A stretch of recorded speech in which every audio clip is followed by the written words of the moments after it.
High Court of Manipur na JNIMS ka punlaga ngasi blood bank ta EP bagi thauram ama pangthokre hiram asigi matangda paudam ama.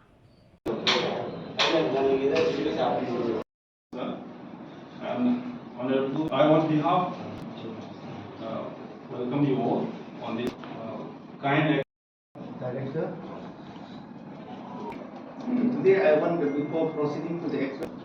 give some Court of Manipur ge Justice Ahandem Bimolna ahanba oina Judiciary da leiribasingna EP duna mioi bagi punsi kanbada mateng oinaba EP bani haina phongdokhi. ꯑꯩꯈꯣꯏꯒꯤ ꯍꯧꯖꯤꯛ ꯍꯧꯖꯤꯛ ꯑꯩꯈꯣꯏꯒꯤ ꯃꯅꯤꯄꯨꯔꯗ ꯗꯦꯡꯒꯤꯅ ꯌꯥꯝꯅ ꯄꯥꯛ ꯁꯟꯅ ꯅꯥꯔꯛꯄ ꯃꯤ ꯃꯌꯥꯝꯁꯤ ꯃꯁꯤꯡ ꯍꯦꯟꯒꯠꯂꯛꯄ ꯑꯁꯤꯗ ꯑꯩꯈꯣꯏꯒꯤ ꯄ꯭ꯂꯦꯠꯂꯦꯠ ꯀꯥꯎꯟꯁꯤ ꯃꯁꯥꯁꯤꯗ ꯃꯁꯤꯒꯤ ꯑꯅꯥꯕꯁꯤꯗ ꯔꯤꯑꯦꯛ ꯇꯧꯔꯛꯄꯁꯤꯗꯩꯁꯤꯗ ꯑꯩꯈꯣꯏꯒꯤ ꯕ꯭ꯂꯗ ꯇ꯭ꯔꯥꯟꯁꯐ꯭ꯌꯨꯖꯟ ꯍꯥꯏꯕꯗꯤ ꯄ꯭ꯂꯦꯠꯂꯦꯠꯁꯤ ꯌꯥꯝꯅ ꯑꯩꯈꯣꯏ ꯃꯗꯨ ꯃꯥꯒꯤ ꯂꯥꯏꯐꯇꯨ ꯁꯦꯚ ꯇꯧꯅꯕ ꯗꯔꯀꯥꯔ ꯑꯣꯏꯔꯛꯄꯁꯤꯅ ꯑꯩꯈꯣꯏ ꯁꯝ ꯑꯩꯅ ꯇꯥꯖꯕꯗ ꯄꯦꯁꯦꯟꯠ ꯑꯃꯗ ꯀꯩꯒꯨꯝꯕ ꯀꯥꯟꯗ ꯌꯨꯅꯤꯠ 5 ꯑꯗꯨꯕꯨ ꯅꯣꯠ ꯂꯦꯁ ꯗꯦꯟ 1 or 2 ꯆꯪꯉꯤ ꯃꯗꯨ ꯀꯩꯒꯨꯝꯕ ꯑꯅꯥꯕ ꯈꯔꯗꯤ ꯃꯗꯨꯒꯤ ꯔꯤꯄ꯭ꯂꯦꯁꯃꯦꯟꯠꯁꯤ ꯄꯤꯕ ꯉꯝꯗꯕ ꯑꯗꯨꯒꯤ ꯗꯤꯐꯤꯀꯜꯇꯤ ꯑꯃꯔꯣꯝꯗꯅ ꯑꯩꯈꯣꯏꯒꯤ ꯍꯣꯁꯄꯤꯇꯥꯜ ꯕ꯭ꯂꯗ ꯕꯦꯡꯛꯁꯤꯡꯁꯤꯗꯩꯁꯤꯗ ꯃꯗꯨꯒꯤ ꯗꯤꯃꯥꯟꯗꯨ ꯄꯤꯕꯁꯤ ꯑꯋꯥꯕ ꯊꯦꯡꯅꯛꯄ ꯑꯗꯨ ꯆꯩꯊꯦꯡꯁꯤ ꯑꯁꯤꯒꯨꯝꯕ ꯃꯌꯥꯝꯁꯤ ꯑꯩꯅ ꯄꯔꯁꯅꯦꯂꯤ ꯈꯔ ꯊꯦꯡꯅꯖꯔꯨꯕ ꯃꯇꯝꯁꯤꯗꯩꯁꯤꯗ ꯑꯩꯈꯣꯏꯁꯨ ꯑꯩꯈꯣꯏꯒꯤ ꯖꯨꯗꯤꯁꯤꯌꯦꯜ ꯐ꯭ꯔꯇꯔꯅꯤꯇꯤꯗꯒꯤ ꯑꯩꯈꯣꯏꯒꯤ ꯖꯨꯗꯤꯁꯤꯌꯦꯜ ꯑꯣꯐꯤꯁꯥꯔꯁꯤꯡ ꯖꯖꯁꯤꯡ ꯑꯩꯈꯣꯏꯒꯤ ꯑꯦꯗꯚꯣꯀꯦꯠꯁꯤꯡ ꯁ꯭ꯇꯥꯐꯁꯤꯡꯅꯁꯨ ꯑꯩꯈꯣꯏꯅ ꯈꯤꯇꯪ ꯕ꯭ꯂꯗ ꯗꯣꯅꯦꯠ ꯈꯤꯇꯪ ꯇꯧꯔꯒꯗꯤ ꯈꯔ ꯃꯈꯩꯗꯤ ꯑꯩꯈꯣꯏꯅ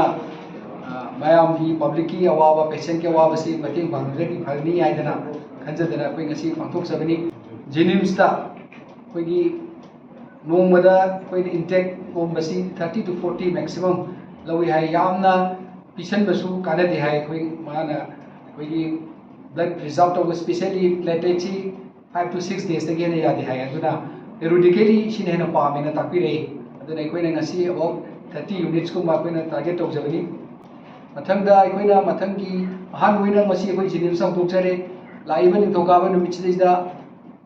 under the guidance leadership of my brother Justice Guneshwargi makhada aikoina RIMS ta pangthokjagani inauguration tokjagani EP bagi thauram aduga mari leinana JNIMS ke director Professor L Devena Hospital asida EP rakpagi damak thagatpasu phongdokhi hajik leiriba Manipur ki dengue asi narpasina maram oiraga koigi section kayamuktagi blood piu natraga koi whole blood piba matamdadi akoina masi singera khudakta piba yaba adubu whole blood nate masa yauriba component platelet asai habi kibado ramai tongna platelet sina hanharpa targadi ekoi mioi basida bleeding to ko yabagi chance lerakpa aduga ato kayama koigi fluid imbalance or ko yabagi dong tiningai koiba kayasi kanana bidakta platelet asi akoina tangai phadana pidaba yadaba adubu dengue naba khudima platelet pigani haini aidi leiti mayamna masi wabiganu natra masi koi ganu lebiganu aduga panic oibiganu masai platelet ki level si anaba sidagi khoni yengmamda magi level si 2 to 4 lakhs per cubic millimeter legadaba si akoina 30 gi makhada 20 gi makhada legiba targadi platelet ase masi pi dabi yade haibagi wani adubu safety side oina ba haidana koina kanaguma doctor kharadi 30 40 gi makhada 50 gi makhada lerako oiraga su pisi eta hairi suaina panic su obidaba aduna akoi doctor mayam da su masi koi yam toina khanajaba adumba topic amani amaboire ngasi koina kolom paibiriba aduga wild research tobiriba yamna ikai khunajariba professional la lebiriba ayamasina lebiraktana JNIMS ta pibrekpase ai director amoina ai mayam punoki tobimal sei khamuchari loina na honorable koigi judges ki aduga honorable koigi respected koigi ukil singsigi oiba port oiragadi aingonda natraga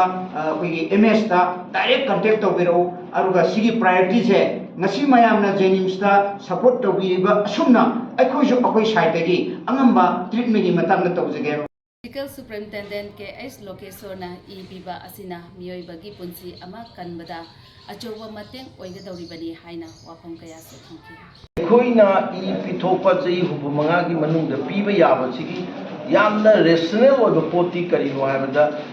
ꯑꯩꯉꯣꯟꯗ ꯄꯣꯛꯏꯕ ꯏꯁꯤ ꯑꯩꯈꯣꯏ ꯁꯔꯨꯗꯒꯤ ꯁꯨꯡꯉꯛꯏꯕ ꯕꯣꯟ ꯃꯦꯔꯣꯗꯒꯤ ꯊꯣꯛꯂꯛꯄ ꯆꯍꯤ ꯁꯦꯜꯁꯤ without ꯑꯦꯅꯤ ꯀꯣز natural date 120 days ꯁꯤ every blood cell today is born to me will die within 120 days adu oitaragadi aina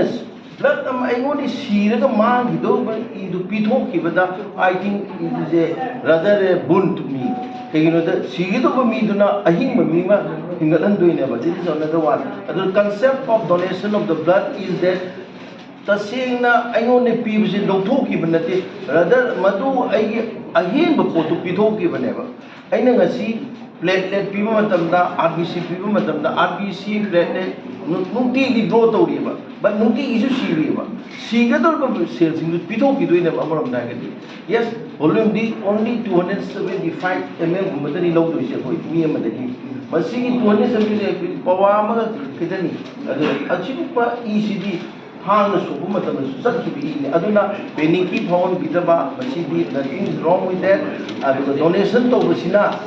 ꯑꯩꯒꯤ ꯏꯊꯤꯜꯗꯅ ꯑꯩꯒꯤ E ꯑꯃꯅ ꯃꯤ 5 ꯃꯤ 7 ꯃꯤ 2 ꯃꯤ 1 ꯁꯦꯞ ꯇꯧꯍꯧꯔꯦ ꯍꯥꯏꯕꯗꯣ ꯃꯗꯨ ꯐꯥꯎꯕꯤꯔꯒ ꯃꯗꯨꯒꯤ human sacrifice this is the greatest sacrifice organ ꯑꯃꯒꯤ ꯄꯥꯔꯠ ꯑꯃ ꯁꯤꯟꯕꯒꯤ ꯇꯥꯏꯞꯇ ꯃꯗꯨ ꯄꯤꯕꯁꯦ ꯃꯁꯤ ꯃꯌꯥꯝꯅ ꯊꯣꯛꯄꯤꯔꯛꯏꯁꯤ ꯌꯥꯝꯅ ꯐꯖꯩ